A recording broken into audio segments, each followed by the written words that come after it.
Queridos alunos, sejam bem-vindos à aula online dos Encontros de Música Clássica e sejam muito bem-vindos ao maravilhoso mundo da música clássica. Vamos saudar a rainha de todas as artes. Viva a música! Nosso assunto hoje é Brahms, um dos mestres supremos da história da música. Brahms compôs obras orquestrais, obras de câmara, obras para piano solo, canções e obras sacras. Não compôs nenhuma ópera e nenhum balé. Vamos entrar um pouco na história da vida de Johannes Brahms. Brahms teve uma infância rodeado de música. O seu pai era um músico que conhecia vários instrumentos. O principal dele era o contrabaixo. Ele integrava a orquestra de Hamburgo, mas tocava outros instrumentos em bailes e festas e outros locais, porque ele vivia da música. A mãe de Brahms era bem mais velha, mas bem mais velha que o pai dele. Ela era uma costureira e tinha uma loja de armarinhos. Apesar dessas duas atividades dos pais, a vida financeira da família era muito precária. E as primeiras lições de violino e violoncelo, quem deu para Brahms foi o seu pai. E a primeira vez que Brahms viu um piano, ele ficou fascinado pelo instrumento. E vendo a inteligência e o talento daquele filho, seus pais, mesmo com a situação financeira difícil, colocaram Brahms numa escola particular, onde ele adquiriu conhecimentos sólidos do francês, do inglês. Foi educado dentro da rigorosa religião luterana do norte da Alemanha. E, através da igreja luterana, Brahms conheceu as obras sacras, obras corais, e a partir desse gosto, pela esse tipo de música que ele conheceu na igreja luterana, ele passou a interessar-se pela música de tempos anteriores do seu. Quando o talento dele de piano floresceu, o pai dele, por ser integrante de uma orquestra sinfônica, tinha conhecimentos importantes no meio musical e levou o seu filho para o melhor professor de piano da época. Esse professor fez com que Brahms pela primeira vez conhecesse um artista que não via a música como um entretenimento, um meio de vida, mas como uma vocação. E esse professor instantaneamente viu o grande talento daquele menino, não só para o piano, como para a composição também.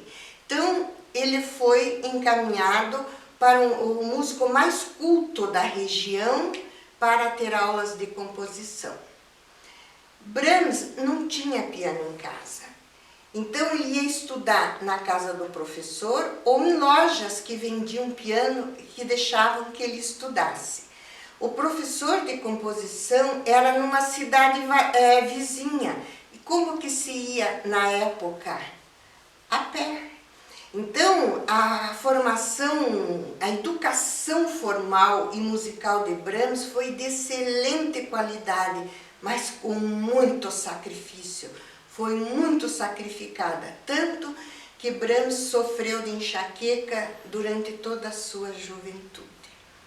Aos 13 anos, ele fez sua primeira apresentação pública como pianista num concerto em Hamburgo, que ele se apresentou e tinha também a apresentação de 2 cantores, depois de um violoncelista. Era um modelo de concerto da época. Ainda não tinha chegado em Hamburgo a ideia do recital solo criado por Liszt para um pianista. Com 15 anos, novamente numa apresentação pública, ele apresentou uma obra sua, junto com a execução de compositores contemporâneos. Quando Brahms chegou aos 20 anos, uma revolução aconteceu na vida dele, um caminho se abriu para sua carreira, tudo meio junto. Ele conheceu um violinista húngaro, Eduard Remeni, que estava muito assim, tendo muito sucesso. Os dois se impressionaram mutuamente. E Remeni, ele tinha sido aluno em Viena do maior violinista da época, que era Joseph Joachim. Remeni e Brahms resolveram formar um duo e fazer uma turnê. E aos 20 anos, Brahms pela primeira vez saiu de Hamburgo, foi para conhecer outros centros culturais e conheceu personalidades importantes do cenário musical da época.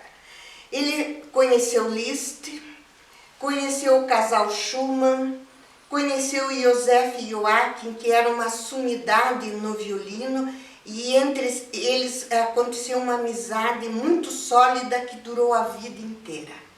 E numa dessas turnês pela Hungria, Brahms se encantou com a música folclórica húngaro-cigana, que o seu companheiro Remeni tocava. Aos 20 anos, Brahms já tinha começado a sua coleção de manuscritos antigos e folclóricos. Eu vou até salientar isso porque é muito importante, que Brahms colecionou durante sua vida. Ele tinha um acervo preciosíssimo de manuscritos originais de compositores anteriores a ele. Vamos lembrar que na segunda metade do século XIX iniciou seu trabalho de musicologia, de pesquisa. Brahms, também recebendo a ideia de Mendelssohn, que veio antes dele, que foi o primeiro a observar o encadeamento da evolução da música ocidental. Então, esse movimento na segunda metade do século XIX, por musicólogos, contou com a contribuição de muitos grandes compositores que também se interessaram de pesquisar o passado e estabelecer essa evolução da música ocidental partindo do canto gregoriano.